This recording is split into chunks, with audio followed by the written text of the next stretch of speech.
भारत की इम्पोर्टेंस अब दुनिया में बढ़ने वाली है, क्योंकि अब एक बड़ा उलटफेर हो चुका है जिसमें 277 सीट जीतकर डोनाल्ड ट्रंप 270 का करिश्माई आंकड़ा पार कर चुके हैं। तो वहीं ट्रंप के पास लगभग सभी स्विंग स्टेट का समर्थन है, जबकि कमला हैरिस इन सब में काफ़ी पिछड़ चुकी हैं। अब उनकी जीत को सिर्फ भगवान की इच्छा ही माना जा रहा है। मतलब यहाँ अमेरिका के पूर्व राष्ट्रपति यानी कि डोनाल्ड ट्रंप ने एक बार फिर से राष्ट्रपति चुनाव में सबको चौंका दिया है। जहां डोनाल्ड ट्रंप ने हाल ही में एक प्रभावशाली बयान भी दिया, जिसमें उन्होंने कहा कि ऊपर वाले ने मेरी जान एक कारण से बचाई है। उनका मानना है कि उनकी बची हुई जिंदगी का उद्देश्य दुनिया को बदलना है, और इस स्पीच ने ऐसा आभास दिलाया कि वह आने वाले समय में बड़े राजनीतिक बदलाव ला सकते हैं। यही नहीं, पीएम मोदी ने ट्रंप को बधाई दी, जो उनके साथ अच्छे रिश्तों के संकेत है।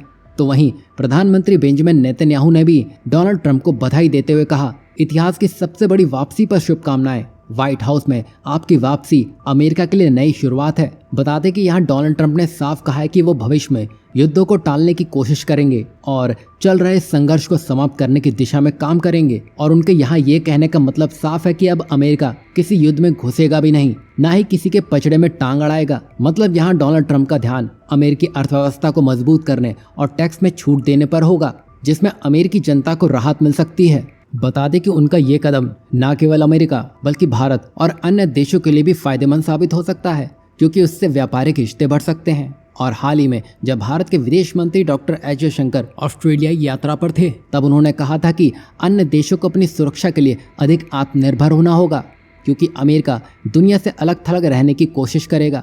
साथ ही वो आंतरिक समस्याओं पर ध्यान केंद्रित करेगा, जैसे कि ट्रंप अपने भाषणों में कई बार कह चुके हैं। मतलब जिन देशों ने अपने आप को मजबूत कर लिया है, जैसे भारत, उसको इससे कोई चिंता की बात नहीं है।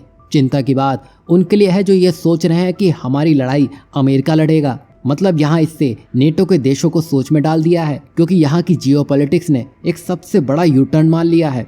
अब यूक्रेन के ज़ेलेंस्की का क्या होगा? आपको याद होगा जिस तरह डोनाल्ड ट्रंप भारत को साथ लेकर चलने की बार बार इच्छा जता चुके हैं, और जिस तरह उन्होंने हाउडी मोदी कार्यक्रम किया था, उसे कोई नहीं भूला है। तो वहीं उन्होंने बांग्लादेश में हो रहे हिंदुओं पर अत्याचार पर खुलकर बोला था, जिसको जो बाइडेन प्रशासन ने सिरे से इनकार कर दिया था।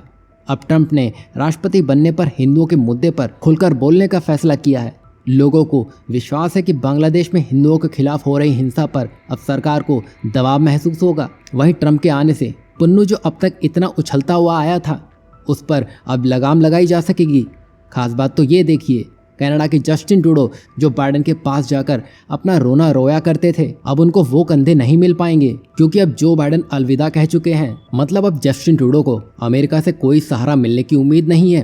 तो वहीं दूसरी तरफ ईरान और हिजबुल्लाह मिलकर मिडिल ईस्ट में सीना चौड़ा करके घूम रहे थे, लेकिन आज उसी ईरान की करेंसी डोनाल्ड ट्रंप के चुने जाने के बाद ऑल टाइम लो में जा चुकी है। वहीं भारत पर भी इसकी कुछ गाज गिर सकती है, क्योंकि डोनाल्ड ट्रंप भारत पर टैरिफ लगाने की बात कह चुके हैं, लेकिन भारत कुछ हद तक इससे बाहर भी निकल सकता है। लेकिन जिस तरह डोनाल्ड ट्रंप ने चीन पर टैरिफ लगाने की बात कही है, उससे चीन के व्यापार के साथ ही साथ उसके विस्तारवाद पर बड़ा ग्रहण लगेगा। साथ ही पाकिस्तान अब खुद की अपनी उल्टी गिनती शुरू कर चुका है।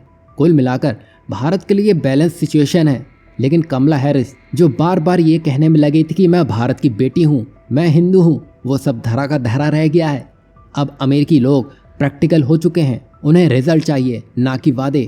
और जिस तरह जो बाइडेन भारत में एक बार भी नहीं आए हैं, इससे ये साफ है कि उनका जाना तय था, क्योंकि उनको भारत का साथ सिर्फ चीन को काउंटर करने के लिए चाहिए था। लेकिन अब अमेरिकी भारतीयों ने ही जो बाइडेन को ज़बरदस्त झटका दे दिया है। आपको ये नतीजे कैसे लगे और आगे क्या होगा, इस पर आप क्या सोचते हैं, ज़रूर बताइएगा।